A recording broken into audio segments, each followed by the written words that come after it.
প্রথমবারের মতো ইউক্রেনে সরাসরি সেনা মোতায়েন করছে ন্যাটোভুক্ত দেশ ফ্রান্স। ইউক্রেনের ৫৪তম ইন্ডিপেন্ডেন্ট মেকানাইজড ব্রিগেডকে সহযোগিতার জন্য এই সেনা পাঠানো হয়েছে, যারা ফ্রান্সের ৩য় পদাতিক রেজিমেন্টের সদস্য।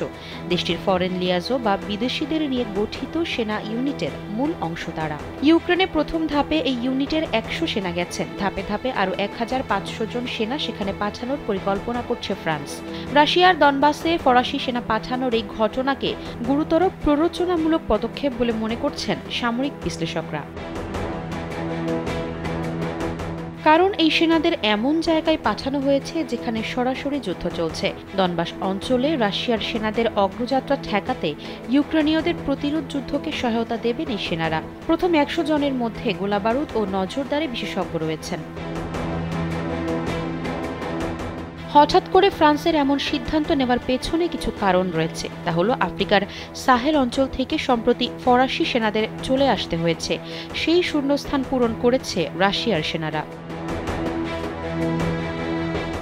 আফ্রিকার ফরাসি ভাষী দেশগুলোর ওপর ফ্রান্সের যে নিয়ন্ত্রণ এবং সেখান থেকে আসা সম্পদের যে প্রবাহ, সেটা বিপ্লব ও বিদ্রোহের কারণে ভেঙে পড়েছে।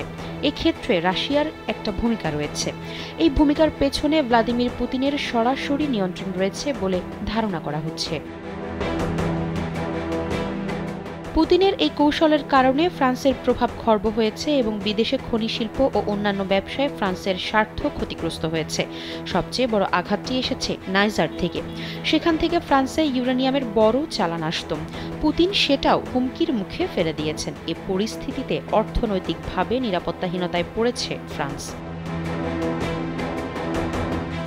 মাখো পুতিনের পাল্টাপাল্টি সিদ্ধান্তের বাইরে ফরাসি সেনা মোতায়েনের আরেকটি দিক বিবেচনা করা হচ্ছে। ইউক্রেনে ফ্রান্সের সেনা মোতায়েনের এই সিদ্ধান্তকে কিভাবে দেখছে ন্যাটো? কারণ এই সেনা মোতায়েনের কারণে পুতিন যদি ফ্রান্সের সঙ্গে সরাসরি যুদ্ধের নির্দেশ দিয়ে বসেন, তাহলে ন্যাটো কি করবে? ন্যাটোর পৃষ্ঠপোষকতা ছাড়াই ফ্রান্স ইউক্রেনে সেনা পাঠালে ন্যাটোর সেই বিখ্যাত আর্টিকেল 5কে উপেক্ষা করা যাবে না। আর্টিকেল 5 অনুসারে কোনো সদস্য রাষ্ট্র আক্রান্ত হলে সম্মিলিতভাবে অন্যরা প্রতিরোধ করে তুলবে।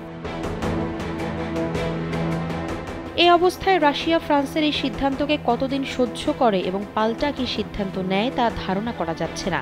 কারণ ন্যাটোর চলমান মহড়ার প্রতিক্রিয়ায় পাল্টা পদক্ষেপ হিসেবে পারমাণবিক অস্ত্রের মহড়া চালানোর নির্দেশ দিয়েছেন প্রেসিডেন্ট পুতিন। আফসারা নাজ, কালবেলা ডেস্ক।